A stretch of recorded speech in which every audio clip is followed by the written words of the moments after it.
guys, squat is one of the most important movements for humans to make. Technically, we should be doing most of the things that we do in our daily lives in a squat, whether that's pooping, washing dishes, cleaning. I mean, if you watch little kids, they are always in a squat position when they are playing, and we lose that as adults because we start sitting in chairs. So the more that we can practice that squat position, the better.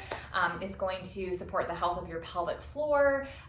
Also really important for when you go to push out a baby. So I have my kids' little chair. You can use a yoga block, you can use a low stool, whatever you have on hand. I'm just demoing that this really can be done with anything. We're gonna do a little bit of squat therapy, especially if you don't quite have the range of motion to get into a full depth squat, which I'll show you. A full depth squat is here.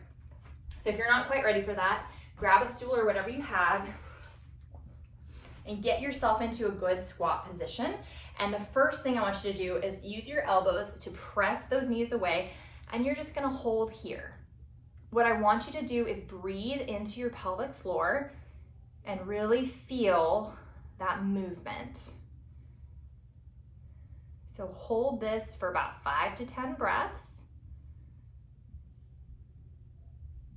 Then you can bring one hand to the floor, one hand up, same thing, 5 to 10 breaths here.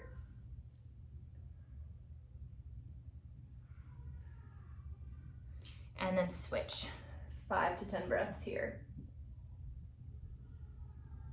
And what you'll want to do as this gets a little easier to do, holding this squat, you'll want to get a lower target. So eventually, you'll be able to sit in that full squat position and do this here, here.